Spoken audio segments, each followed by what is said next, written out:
Por isso é que se diz, ou como diz o outro: desperte você que está dormindo, levante-se dentre os mortos e Cristo o iluminará. Isso não é uma citação direta do Antigo Testamento, mas parece muito com o texto de Isaías, capítulo 60, que é inclusive o texto que é a divisa das mensageiras do rei, né? Esse texto aí de Isaías 60, desperta tu que dormes. Então, o Paulo é como se fosse assim, uma frase que era muito falada naquele tempo. Uma frase que é muito falada, a gente quando vai dizer, é como diz o outro, né? Tal coisa é assim, assim, assim, como diz o outro, como todo mundo diz, como dizem por aí. Então não é a citação de um texto específico, mas de uma ideia que pairava na mente daquele povo naquele tempo. E aí ele está dizendo para os irmãos lá de Éfeso terem cuidado com algumas coisas que são prejudiciais para nós e consequentemente para os nossos relacionamentos. Ele diz: então tenham cuidado com a maneira como vocês vivem, e vivam não como tolos, mas como sábios, aproveitando bem o tempo, porque os dias são maus. Por esta razão, não sejam insensatos, mas procurem compreender qual é a vontade do Senhor. E não se embriaguem com vinho, pois isso leva à devassidão ou libertinagem, mas deixem-se encher do Espírito, falando entre vocês com salmos, hinos e cânticos espirituais, cantando e louvando com o coração ao Senhor, dando sempre graças por tudo a nosso Deus e Pai, em nome de nosso Senhor Jesus Cristo. Sujeitem-se uns aos outros no temor de Cristo. Do 22 em diante, ele vai entrar no assunto do relacionamento entre marido e esposa, e vai depois desembocar no relacionamento com os filhos, e depois vai passar para o assunto da armadura espiritual. Estamos no mês de maio, conversando sobre família. O ano é um ano focado no relacionamento, então, mês de maio, estamos vendo o relacionamento focado na família. E aí o Paulo vai falar aqui sobre a submissão que esposas têm que ter aos maridos, e os filhos têm que ter aos pais, e assim sucessivamente. E esse versículo 21, Isaac, agora melhorou, obrigado. Esse versículo 21 acho que é uma chave para a gente compreender tudo o que Paulo está querendo ensinar aqui para os Efésios. Versículo 21 diz: sujeitem-se uns aos outros. Sujeitar, submeter, permitir que outro esteja acima, esteja à frente, permitir que outro lidere, permitir que outro dê a direção, que outro oriente. Isso é sujeitar, submeter.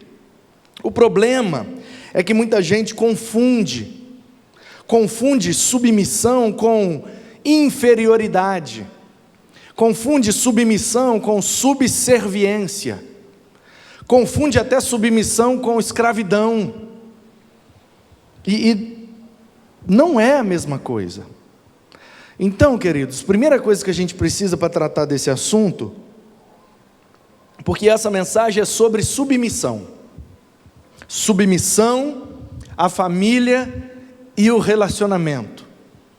Como que a gente pode, usando a submissão, melhorar o nosso relacionamento em família e também fora dela, todo e qualquer relacionamento que nós temos. A submissão é algo muito importante, é algo que nos ajuda demais. Quando a gente aprende a viver na dinâmica da submissão, a gente melhora muito os nossos relacionamentos, porque grande parte dos nossos problemas relacionais vem pela falta da capacidade de se sujeitar. Quando a gente não consegue se submeter, a gente está a um passo de viver um problema relacional. Porque em todas as nossas relações, a gente vai precisar lidar com a submissão em algum momento. Seja com a minha submissão, seja com a submissão do outro. A gente vai esbarrar nesse ponto. Então, se a gente compreender isso aqui bem, a gente melhora as nossas relações fraternas, profissionais, familiares e principalmente as eclesiásticas. Qual é então o segredo? É o versículo 21. Sujeitem-se uns aos outros, ou seja, sujeitem-se mutuamente. Que a submissão seja operada na mutualidade de vocês. O que eu estou querendo dizer? Sujeitar uns aos outros é ter um espírito pronto para se submeter, dependendo da situação. Por exemplo, eu estou com uma determinada dificuldade. E aí eu procuro você para me ajudar com essa dificuldade. Então, se eu procurei você para me ajudar, isso já significa, eu não estou conseguindo sozinho. Aí o que acontece? Eu procurei você, você vem para me ajudar e me dá a sua opinião. Se a sua opinião for igual à minha, aí beleza, estamos juntos, unidos, e a gente vai para solucionar o problema. Nem sempre soluciona. Agora, se eu peço a sua ajuda e você vem com uma opinião e ela é diferente da minha, aí já começa o problema. Porque aí no final das contas, quem está certo?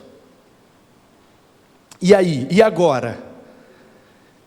O que eu vou fazer? O que eu estou querendo ou o que eu estou sendo aconselhado a fazer? E aí nesse ponto, geralmente a gente não consegue lidar e há um problema de relacionamento. Então, qual é o segredo? O segredo é o que Paulo está orientando aqui. Sujeitem-se uns, no plural, aos outros, no plural. O que isso quer dizer? Todos nós, como cristãos, temos que estar prontos a nos sujeitar. Porque Cristo, essa é a tese de Paulo, Cristo que é Deus, Cristo que é santo, Cristo que é perfeito, se sujeitou a viver tudo aquilo que viveu, se sujeitou a ser pobre, se sujeitou a nascer num curral, num coxo de animal, se sujeitou a ser um bebê frágil, indefeso, se sujeitou ao judaísmo, se sujeitou aos sacerdotes, se sujeitou aos rabinos, se sujeitou. Aos 12 anos foi para Jerusalém viver o bar mitzvah, que todo menino judeu vivia com 12 anos. Aos 30 anos apareceu no Jordão e foi batizado pelo seu primo. E o João Batista, reconhecendo, disse, não, convém que o Senhor cresça, que eu diminua. Eu não sou digno nem de desatar a sandália do seu pé. Como é que eu vou te batizar? Você, Jesus, é o Cordeiro de Deus que tira o pecado do mundo. Você é o Messias, você é o prometido, você é o escolhido, você é o Salvador, você que deve me batizar. E Jesus fala, não, meu primo, convém que se cumpra toda a justiça. Ou seja, já que eu vou morrer para perdoar os pecados deles, então deixa eu logo simbolizar a lavagem dos pecados que eles vão viver na vida deles com esse meu batismo, porque eu não tenho pecado, mas o pecado de todos eles está sobre mim, e eu vou pagar todos eles na cruz do Calvário. Então pode mergulhar, não tem nada injusto acontecendo aqui não. Percebe como Cristo, mesmo não tendo necessidade, mesmo não precisando, mesmo não tendo o dever, mesmo assim ele se sujeitou a algumas coisas, se sujeitou ao propósito do Pai, se for possível afasta de mim esse cálice, mas contudo que seja feita a tua vontade. Percebe como Cristo, que é perfeito, nos dá o exemplo de submissão? Submissão ao seu propósito, submissão à sua missão, submissão à vontade do Pai. Cristo se submeteu. Lucas capítulo 2, no final, onde conta a história que ele foi perdido em Jerusalém, do bar mitzvah dos 12 anos que eu disse, e aí eles acham Jesus. Jesus, o que você está fazendo aqui? Ele estava no templo. Uai, como assim o que eu estou fazendo aqui? Vocês não sabiam que eu tinha que estar na casa do meu pai? E aí, tá bom, meu filho, agora vamos embora. E aí Jesus, o texto diz que estava dando aula para os professores, aquele monte de rabino, doutor da lei, todos mestres em Israel, aprendendo com Jesus, e ele tinha só 12 anos de idade. E aí ele fala, tá bom, vamos. Aí o texto diz, e Jesus voltou com eles para a Galileia, e era-lhes submisso. Jesus, mesmo não sendo filho de José, se submeteu a José. E se Jesus sabia a Bíblia, meu querido, não é porque ele era Deus, porque ele esvaziou da sua glória. Ele aprendeu Bíblia com José, o seu padrasto, o seu pai de criação. Ele foi para a sinagoga com José, porque o dever de ensinar a Bíblia para a criança era do pai. Então veja bem, Jesus, mesmo sendo Deus, se sujeitou, se humilhou, abaixou, se rebaixou, e como disse Paulo, se humilhou tanto, que o Pai o exaltou, e lhe deu o nome que está acima de todo nome, para que todo joelho, nos céus e na terra, se dobre diante dele, e declare que Jesus Cristo é o Senhor, para a glória de Deus Pai. Portanto, se Jesus, que é perfeito, sabia se sujeitar, sabia se submeter, por que é que nós não vamos? Nós somos melhores que Jesus? Nós somos mais perfeitos que Jesus? Então por que que ele se sujeitou e a gente não quer se sujeitar em algumas situações? Então vou dar um exemplo. A vida é feita de muitas coisas, de muitas perspectivas. O prisma da nossa vida, ele é muito amplo. Então a gente, de manhã, pode estar envolvido numa questão financeira, de tarde a gente está envolvido numa questão culinária, e de noite a gente está envolvido numa questão espiritual, questões bíblicas. Sabe, de manhã eu precisei resolver um problema, era um problema de dinheiro, então eu estava com uma situação complicada com relação à área financeira. Eu precisei tomar algumas decisões, eu precisei fazer, etc.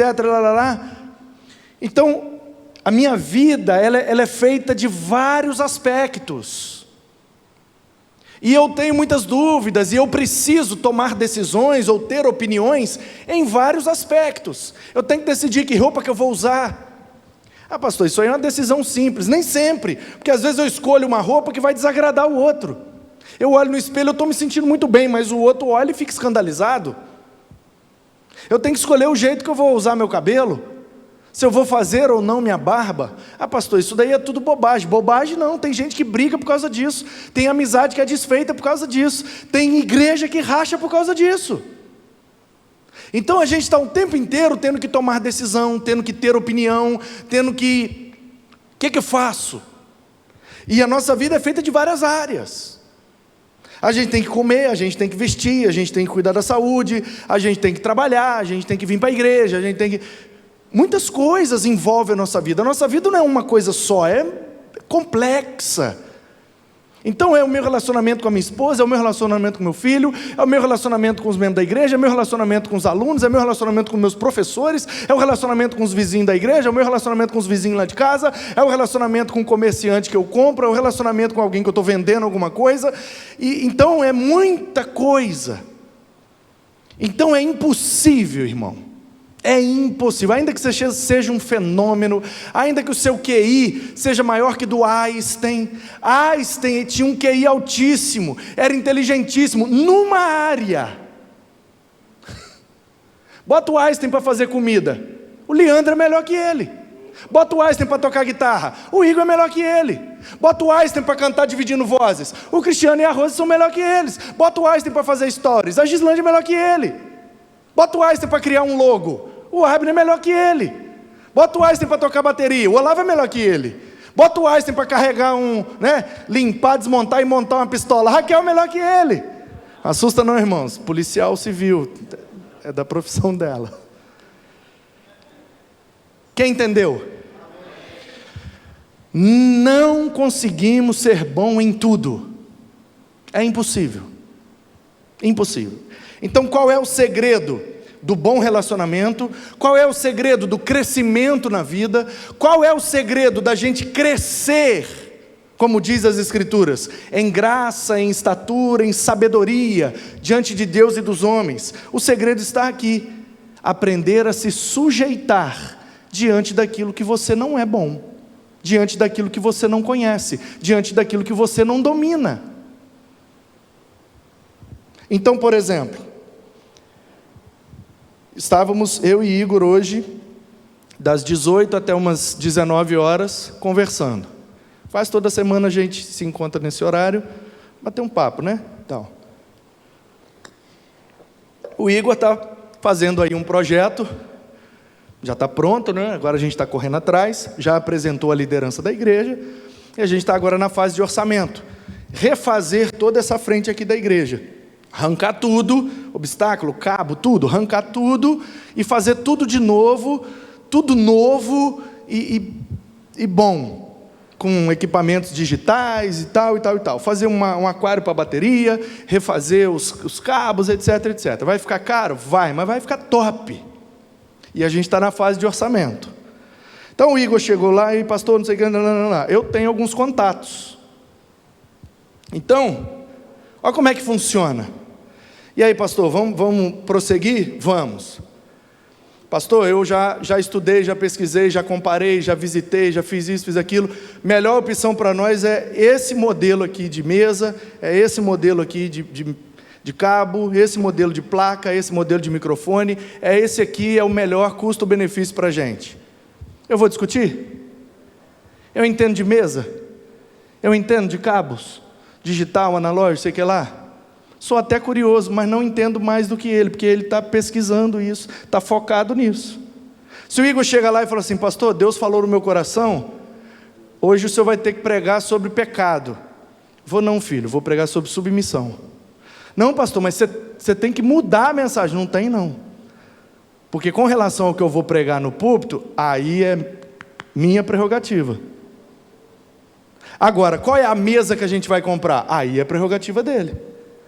Por quê? Porque eu não estou preocupado com a mesa, eu não estudei mesa, eu estudei o que eu ia pregar hoje, porque essa aqui é a minha função para a edificação da igreja. Então, sobre a mensagem que eu vou pregar, o Igor tem que se submeter, ele vai ouvir o que Deus mandou eu pregar. Agora, sobre a mesa que a gente vai comprar, eu tenho que me submeter, porque ele, quem estudou, ele vai dizer qual é o modelo melhor. Agora, se eu cismo de querer saber de mesa igual ou mais do que o Igor, e entrasse ali numa discussão, não, essa mesa não é boa, essa aqui é melhor, aquela lá, blá, blá, blá, blá, aí eu perco duas vezes. Perco uma vez, porque eu gastei um tempo e uma energia à toa, porque se ele já pesquisou, se ele já tem um modelo, para que eu vou estudar, pesquisar e ver outro modelo? Aí é chover no molhado, ele já fez. E o tempo que eu estou perdendo para estudar a mesa, para debater com o Igor, é o tempo precioso que eu tinha para estudar o que eu vou pregar hoje. Então eu perco desperdiçando energia num assunto que eu não precisava fazer nada, e perco porque eu não gastei energia onde eu precisava gastar. E aí a gente fica com um monte de gente que sabe tudo, mas ao mesmo tempo não sabe nada, porque não consegue ser profundo em assunto nenhum.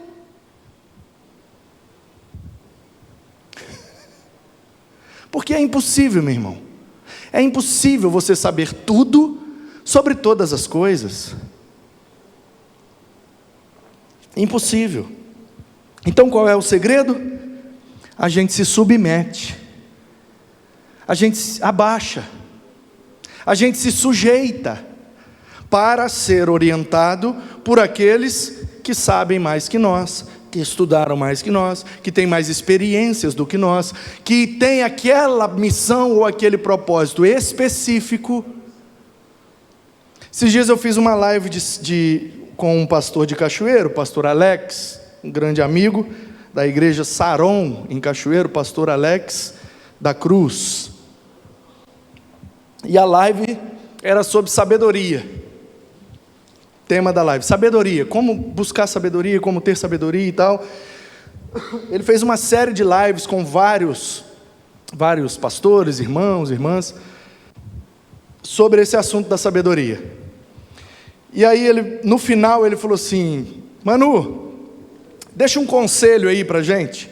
Que conselho você daria pra gente sobre esse assunto de viver com sabedoria? Aí eu falei: olha, conversa com quem entende, faz negócio com quem tem dinheiro. É uma frase que meu avô falava, que quer dizer o quê? Conversa com quem entende, ou seja, não gaste o seu tempo nem sua energia pesquisando ou tentando aprender com gente que não sabe. É tempo perdido. Como que você vai ouvir críticas construtivas de quem nunca construiu nada, meu irmão? Um pai que está tentando criar o seu filho da melhor maneira possível, lógico que ele vai errar. Aí vem uma pessoa que não tem filhos dizendo: está errado, não é assim que se cria filho. Você tem filho? Não. Então quando você tiver, você faz no seu. Como que uma pessoa que não tem filhos pode dar conselhos sobre criação de filhos para quem tem filhos? Fica incoerente, você percebe? Mas eu li todos os livros. A teoria é uma coisa, na prática a teoria é outra, meu irmão. Por quê? Porque cada menino é um menino, cada tempo é um tempo, cada cultura é uma cultura. Meu bisavô criou 10 filhos, tudo direitinho. Há 80 anos atrás, não tem como, trazer tudo que ele fez lá para cá não vai funcionar. Por quê? É outro tempo, outra dinâmica, outra cultura, outro momento. A gente pode aprender princípios, mas na prática é a gente que tem que se virar, porque não tem receita de bolo. E isso fica bem claro quando a gente tem mais de um filho. Pastor, mas você só tem um de sangue, mas criei outros, né? Agora, eu vejo na vida, o Abner está aqui, ele tem 3 filhos, ele pode dizer melhor do que eu. Salmo está aqui, tem 2 filhos, Raquel que tem 2 filhos, Leandro também tem 3, podem dizer melhor do que eu. Raquel tem 3, né? Isso. É a mais velha, o neto, João, né? Então, vocês não vão discordar de mim, porque de 100% que eu pesquisei, deu 100% de acerto. O que eu quero dizer? Filhos do mesmo pai e da mesma mãe, criados com a mesma comida, as mesmas roupas, na mesma escola, na mesma casa, com as mesmas orientações, e os meninos ficam tudo diferente. Eu conheço um casal, maravilhosa a história. Tiveram um filho, o primeiro filho, pensa num menino. Um menino calmo, tranquilo. Sabe assim, aquele menino calmo, manso, né? É manso e sereno? Calmo e sereno? Isso. É aquela música do... É Vencedores por Cristo, isso? Elo, né? Elo, é. E aí, o menino foi até 8 anos, sozinho. E a mãe, gente boa, gente finíssima, crente, top, se achava a mãe, tipo assim: olha como meu filho é educado, olha como meu filho, tá vendo o filho da fulana ali? Isso aí é porque não criou direito, isso aí é porque não deu limite, isso aí é porque não sei o que lá, papapá. O menino dela até 8 anos, pensa num menino perfeito, um menino com 8 anos que falava assim: oi pastor, boa tarde, tudo bem com o senhor? Eu falava: que é isso, gente? Parecia um adulto num corpo de criança. Um menino educado, um menino: mamãe, estou indo tomar banho, está no meu horário. Eu falei: que isso, velho? Pensa no menino bom. Aí nasceu um outro. E o outro veio virado no giraia. E ela, a mãezona, botou os mesmos limites, na mesma escola, estudou inclusive nos mesmos livros do irmão, fez tudo igual, e o mais novo é todo ao contrário. E isso eu aprendi com ela, há alguns anos atrás. numa visita, sofá, bate-papo e tal. O mais velho, uma gracinha, o mais novo pendurado na cortina, dando cambalhota, e ela correndo atrás dele. Ai, pastor, não repara não, é porque esse aqui veio desse jeito. E tal, e vai daqui, vai dali, bota para tomar banho. E o mais velho, bonitinho, lendo, fazendo dever, e o mais novo, cuspindo fogo e marimbondo. Aí conseguiu, botou os meninos para deitar, para dormir, ela virou e falou assim: pastor, esse menino mais novo, ele veio para me ensinar muita coisa. E uma delas é que eu não sou tão boa mãe quanto eu pensava que eu era, não. É porque o meu mais velho é que veio nesse molde aí, mas o outro já não veio, pastor. Sabe o que eu aprendi? Que cada pessoa é uma pessoa, pastor. Cada pessoa é uma pessoa, cada um vai ter um jeito, cada um vai ter suas coisas, sua dificuldade. Então, assim, é assim, e eu aprendi isso com ela naquela noite. Isso já fazem alguns anos. Mas isso não muda o fato de que ela, então, precisou viver a experiência para adquirir o aprendizado. Se ela para no primeiro filho, ela morreria achando que para ter um filho educado, tal, comportado assim, tinha que criar do jeito que ela criou. Até que ela teve o segundo e descobriu que com o segundo não funcionou do mesmo jeito, porque tinha outra personalidade, outros traços, outro temperamento, é outra pessoa. Não tem uma receita que funcione igual para todos. Agora, o fato é que quem não vive a experiência tem menos capacidade de aconselhar naquela área. Isso é um fato. Como que eu vou aconselhar um comandante, piloto de avião? Deu uma pane no avião, eu vou lá dar um conselho para ele. Eu já pilotei avião? Nunca. Eu sei o que significa aquele troço lá? Nada. O que eu vou falar com o piloto do avião? Eu vou botar meu cinto e vou orar: Senhor, se for da tua vontade, é nós. Vai adiantar alguma coisa eu discutir com o cara? Criticar o cara? Botar a culpa no cara? Se tiver que cair, não vai cair? E não vai morrer todo mundo? O que vai adiantar? Então qual é o meu papel? Me sujeitar. Quando eu entro num avião, quando eu entro num ônibus, é a melhor ilustração para o que eu estou querendo dizer. Você sentou ali, meu querido, você se sujeitou, você se submeteu, quem está no volante é o cara lá. Se ele fizer uma besteira, você vai morrer, sua vida está na mão dele. Você não confia? Mas de vez em quando não acontecem acidentes fatais? Então esse é o ponto que Paulo está. Repare que ele está falando aqui do relacionamento baseado na moralidade. Fujam do que é imoral, porque isso estraga as relações. E depois ele passa para o relacionamento dentro da família. E a frase de transição é essa: sujeitem-se uns aos outros, no temor de Cristo. O que é que Paulo está dizendo? Quando eu digo para a mulher se submeter ao marido, eu não estou dizendo que ela é inferior, eu não estou dizendo que ela é escrava, eu estou dizendo, se o seu marido tem uma missão, esteja debaixo dessa missão. Isso que é submissão, debaixo da missão, gente. Então qual é a missão? Fazer tal coisa. Quem é o mais preparado para fazer tal coisa? É o copo. Então, eis-me aqui, copo, manda que eu obedeço. Você diz o que faz e a gente bota para fazer. Eu me submeto ao copo, porque ele é o mais preparado para a execução daquela missão. Então eu me coloco debaixo da missão do copo e a gente consegue juntos fazer a missão.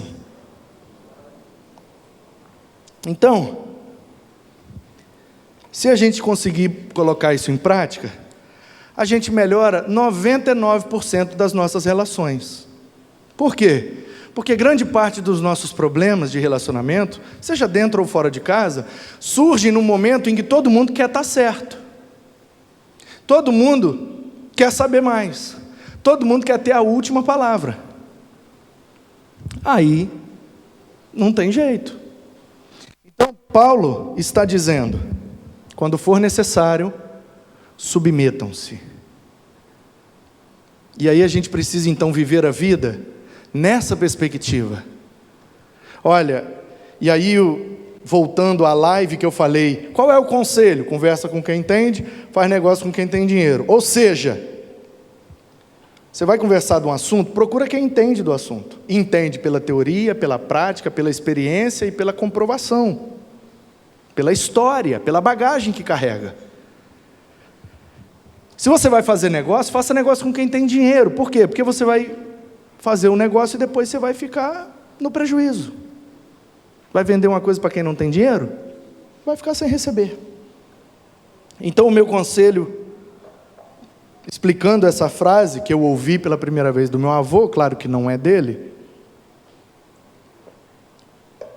é o seguinte: toda vez que eu precisar de ajuda, eu preciso me submeter para receber a ajuda. E preciso buscar uma referência naquela área que eu preciso de ajuda. Aí eu exemplifiquei na live e vou usar o mesmo exemplo aqui para vocês. Eu estou com um problema financeiro. O meu pastor é uma bênção, mas ele não é bom com dinheiro. Ou você acha que pastor é bom em tudo? Você acha que pastor é bom em tudo? Perfeito em tudo? Sabe tudo de todos os assuntos? Sabe não, gente.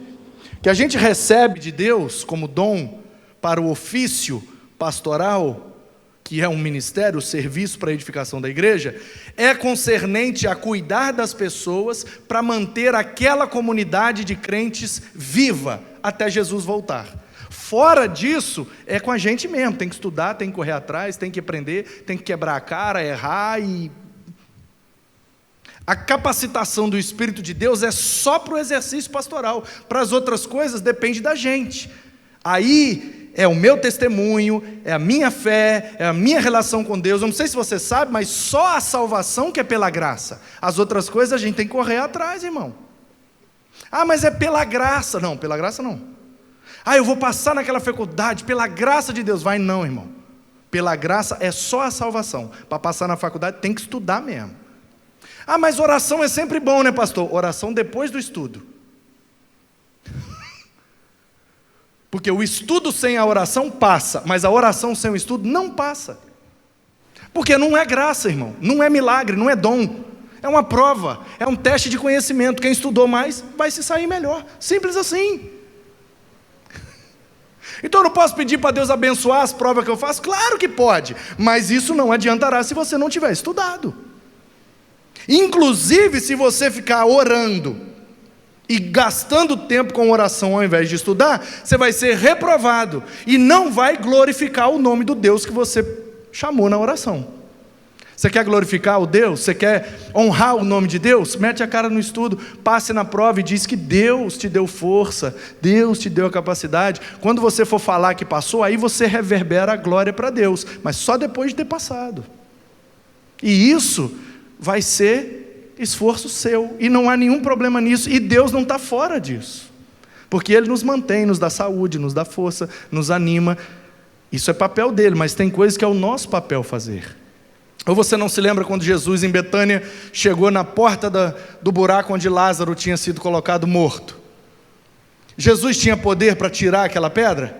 Claro, Ele parou uma tempestade, Ele andou sobre as águas, expulsou demônio, Ele multiplicou pães e peixes. Você acha que se Ele quisesse, pelo poder, tirava a pedra? Tirava. Pelo mesmo poder que Ele acalmou a tempestade. O que é que Ele fez? Tirem a pedra, vocês. Senhor, a pedra é pesada. Se vira, junta mais. Junta meia dúzia aí, 10, 20, 50. Tira a pedra. Não, Senhor, não adianta, está fedendo 4 dias, não sei o que. Tira a pedra. Tira a pedra que eu ressuscito. Ressuscitar é o papel dele, mas tirar a pedra é nosso papel. Quem entendeu, diz amém. Nós temos a nossa parcela, irmão, de contribuição na obra de Deus. Por isso Paulo nos chama de cooperadores de Deus. Ele opera e nós cooperamos, operamos junto com Ele. Sem Ele a gente não faz nada. Com Ele fazendo, Ele pode fazer sozinho, mas Ele escolheu chamar a gente para fazer junto. Olha que bênção e que privilégio. Ele chamou a gente para fazer junto. Ele conta com a gente. Ele quer que, através de nós, Ele faça. A glória vai ser sempre dele, mas Ele escolheu usar a mim, usar a você. E a gente vai trilhar bem mais fácil e de maneira bem mais produtiva esse caminho, se a gente aprender a se sujeitar. Então qual foi o conselho que eu dei lá na live? Olha, se você está com um problema de dinheiro, procure quem saiba de dinheiro para te aconselhar. A sabedoria do dinheiro está com quem lida bem com o dinheiro. Esse cara aqui quebrou 3 vezes e agora ele foi bem sucedido e tem uma empresa muito saudável, muito próspera, e ele está indo muito bem. Uma boa pessoa para você ter de referência na área financeira. Pastor, mas ele não é crente. Mas dinheiro não converte não, gente. O que converte é o seu coração, é o coração dele lá. A sua dúvida é sobre ir para o céu? Não, sua dúvida é sobre dinheiro. Então quem é que entende de dinheiro? Um cara? Mas eu vou no pastor, mas às vezes o pastor sabe muito menos de dinheiro do que ele, que é ateu. Sobre dinheiro, vai nele. Esse foi o meu conselho. Essa é a minha dica para você. Eu só vou procurar quem é crente. Às vezes naquele assunto não tem um crente que sabe mais do que aquele que não é crente. E aí você vai em quem? O pneu do meu carro furou. Eu tenho que arrumar uma borracharia crente. Porque senão, o cara chega com um macaco aqui, vamos botar um macaco aqui, vamos trocar. Não, você é crente? Porque se você não for crente, eu não quero aceitar a sua ajuda. Percebe? Se a gente for aplicar isso em todas as nossas relações, a gente não vive. Então é bom a gente ter como referência gente que é de Deus, é ótimo. Mas infelizmente a igreja viveu nesse dualismo. Isso aqui é de Deus, aquilo lá não é de Deus. Então a igreja não tomou conta de todos os espaços, de forma que a gente ainda não tem o domínio sobre todos os assuntos. Porque a igreja ficou fechada em si mesma há muitos anos e deixou de trilhar os caminhos e de ser referência naqueles assuntos. Então, eu prefiro, dependendo do assunto, estragou o teclado. Tem um cara ali que conserta o teclado que é crente, cobra R$200. Tem um cara aqui que não é crente, cobra 300. Vamos lá no crente mais barato. Aí a gente manda para o crente R$200. Daqui a 1 mês o teclado estragou de novo. Vamos lá de novo. Vai lá no crente mais R$200. Daqui a 6 meses o teclado estragou de novo. Vamos lá de novo. Aí daí a 4 meses o teclado estragou de novo, já gastou 600. Talvez se tivesse ido no de 300, que não é crente, já teria consertado e não estragaria mais. No final das contas ficaria mais barato. Mas ali é um irmão da igreja, a gente quer ajudar. Aí é outro propósito. Se é para ajudar, para fazer ação social, para ser generoso, exercer caridade, beleza, aí vamos fazer o que tiver que fazer. Agora, para a questão de referência naquele determinado assunto, a gente precisa aprender a se submeter, irmãos. Quem sabe mais, ensina quem sabe menos. Quem sabe menos, se sujeita a quem sabe mais. Quem pode menos, se sujeita a quem pode mais. É nessa relação, e como Paulo disse, uns aos outros. Dependendo do assunto, você vai se sujeitar a mim, porque eu posso ser uma referência para você naquilo. Dependendo de outro assunto, eu posso me sujeitar a você, e você vai ser uma referência para mim naquele assunto. É isso que vai fazendo a gente crescer mais, aprender mais e ter menos problemas de relacionamento. Olha, eu posso ter a minha opinião, ouvir a sua, posso entender o seu ponto de vista e ainda assim sair com a minha opinião e você sair com a sua opinião, e a gente não precisa ter brigado só porque temos opiniões diferentes.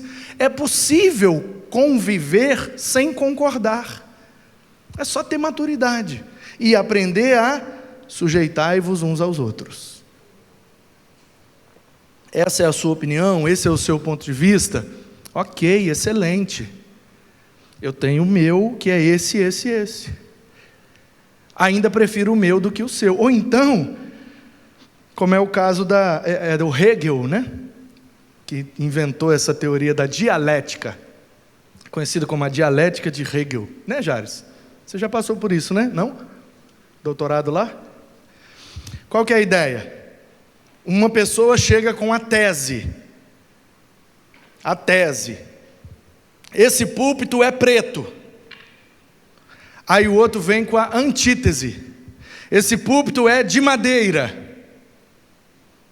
E aí os dois, no diálogo, na dialética, um fala e o outro fala, os dois se ouvem e saem com uma síntese.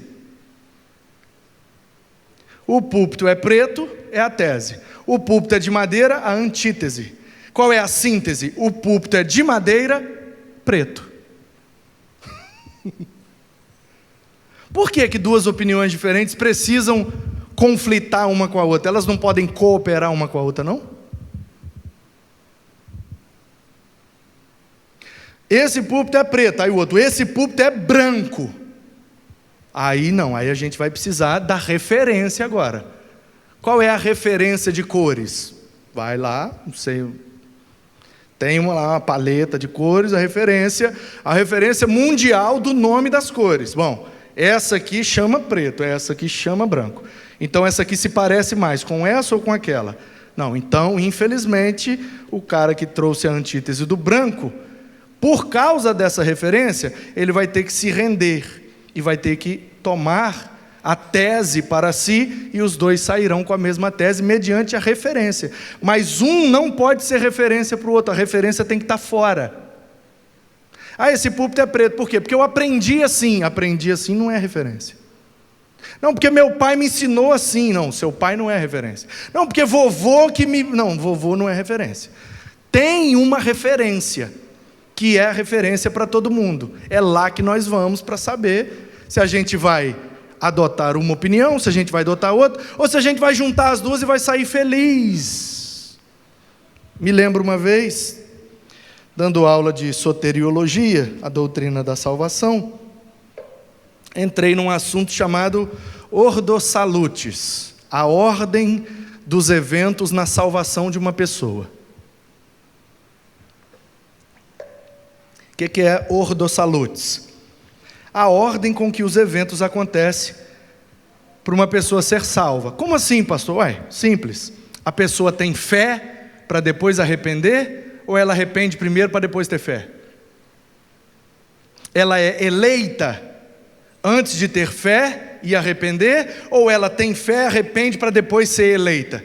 Ela é justificada depois que teve fé, ou ela arrependeu primeiro para depois justificar? Qual é a ordem dos eventos? Eleição, crença, arrependimento, justificação, glorificação. Qual é a ordem desses eventos? Tem várias possibilidades. Um acha que é de um jeito, outro acha que é de outro. Tem gente que acha que primeiro vem o arrependimento, depois a fé, primeiro a fé, depois o arrependimento. Ordo Salutis. Normal, da teologia, abre o leque, várias possibilidades, você pega a que você mais gosta e vida que segue. Ensinei para os meninos Ordo Salutis do fulano, do ciclano, do beltrano, aí fui para Romanos 8. Vamos ver a Ordo Salutis do Paulo. Romanos 8. Aqueles a quem predestinou, chamou, justificou e glorificou.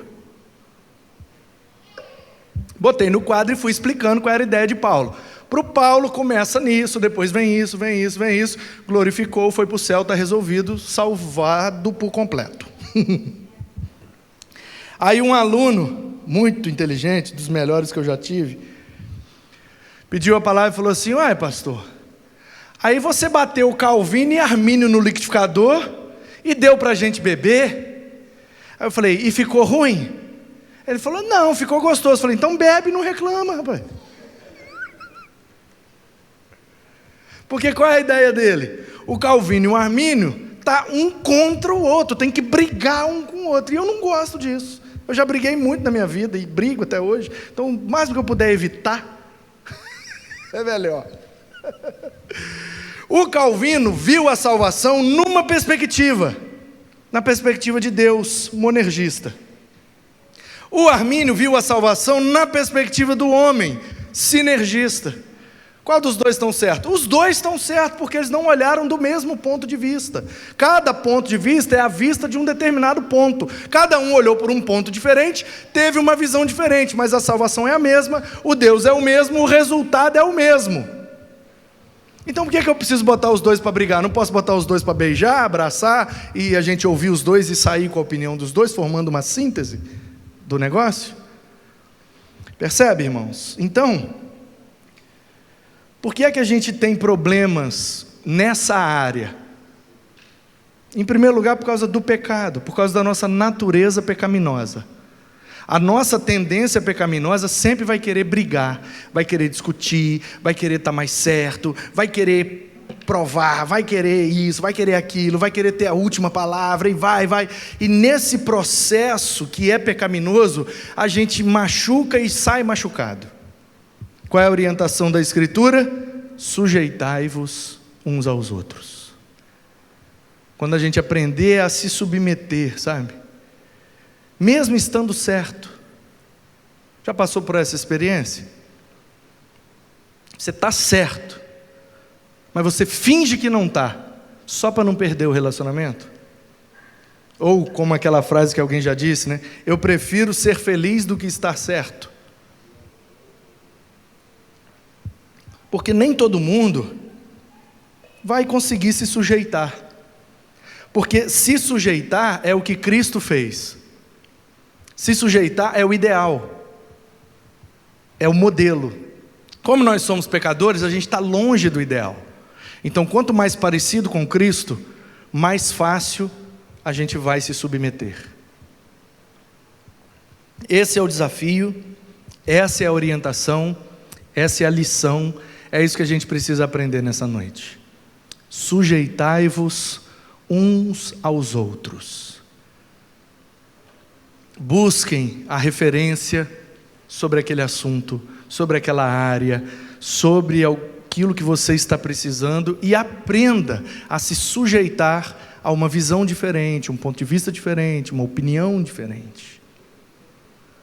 Várias vezes eu quero tomar algumas decisões e consulto. Eu tenho os meus mentores, em cada área da vida eu tenho alguém como referência. Então, um exemplo: carro. De vez em quando eu preciso trocar de carro. Uso muito, rodo muito, viajo muito. Eu tenho uma referência. Uma referência. Graças a Deus, ele é referência, sabe tudo do assunto e ainda é crente. É filho de pastor, neto de pastor, foi meu aluno no seminário, está próximo da consagração, ainda vai assumir a igreja daqui de Vila Velha, da Betel de São Torquato. O nome dele é Paulo Pandolfi. Trabalha na Léo Careta, uma loja de carros premium lá de Vitória. Desde adolescente ele trabalha com carro. Sabe tudo. Eu já tive muitos carros, eu sou apaixonado com carro, eu entendo até certo ponto. Eu poderia fazer o negócio sozinho, pela experiência, pelo traquejo, pelo que vivi nos 10 anos, trabalhando em Guarapari, pegando carro, trocando carro, leva carro, busca carro, trabalhando num posto de gasolina, vendo o carro o dia inteiro. Eu não faço um negócio de um carro sem o sinal verde desse cara. Sabia disso? Eu olhei o carro, perfeito, tá top, o preço tá bom, o carro é lindo, maravilhoso, pouco rodado, lindo, lindo, lindo, lindo. O que eu faço? Ligo para ele e levo o carro lá na loja. Eu olhei o carro, fechei o negócio e disse assim, ó, só tem um detalhe, eu preciso ir lá mostrar o carro para o cara lá, eu só vou fechar o negócio com o sinal verde dele. Não, tudo bem.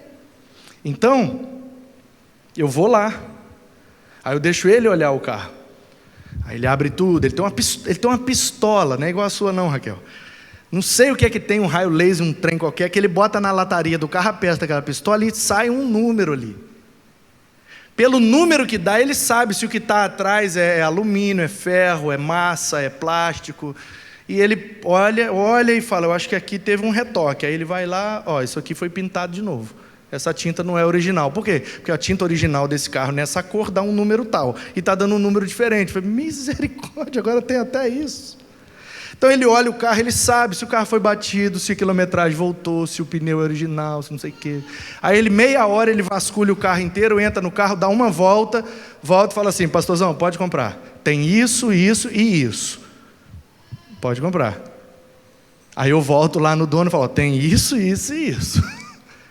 Negocia, se der certo, bem, se não der, amém. Agora, se eu chegar lá com o carro, e já aconteceu, chegar lá e falar, o carro é esse, olha aí, não pastor, sai fora. Rapaz, mas tá bonito, tá isso, daqui. Sai fora, por causa disso, por causa disso, por causa disso. Às vezes eu fiquei doido no carro, queria comprar o carro, deixei de comprar, porque ele falou não, e depois o tempo passou e eu fui ver, realmente aquele carro era era furada. Se eu tivesse comprado, eu teria tomado um prejuízo. Como é que você faz, irmão? Você que está aí me ouvindo no YouTube, como é que você faz? Como é que você toma suas decisões? Você tem alguém para consultar? Você se sujeita na hora de uma decisão? Ou você vai de acordo com sua cabeça, suas ideias, vai quebrando a cara, Você tem muito dinheiro para tomar prejuízo? Você tem uma cara muito grande, pode quebrar à vontade? Porque eu não posso não, o meu dinheiro é regradinho ali, se eu tomar um prejuízo, problema. Então o que eu faço? Eu tento me resguardar, seguindo a orientação bíblica: sujeitai-vos uns aos outros. Antes de tomar uma decisão, sujeite-se a alguém que sabe mais do que você naquele assunto. Consulte alguém, ligue para alguém, pergunte a alguém. É o que o Igor está fazendo e o que eu estou ficando muito feliz de ver. Conversa com o cara de uma igreja, conversa com outra igreja. Aí foi lá em Valadares, visitou a igreja, olhou tudo e viu, ouviu um, ouviu o outro, viu de um lado, viu de outro, viu de outro. A gente vai fazer o melhor negócio. Por quê? Porque ele está se sujeitando às opiniões daqueles que sabem mais do que nós desse assunto que a gente está querendo tomar uma decisão. E isso vale, meu irmão, para qualquer área da sua vida. Se você aprender a se sujeitar, você vai tomar melhores decisões, você vai ter melhores relacionamentos e você vai ser muito mais próspero. Bota em prática e depois você me conta o testemunho. Amém.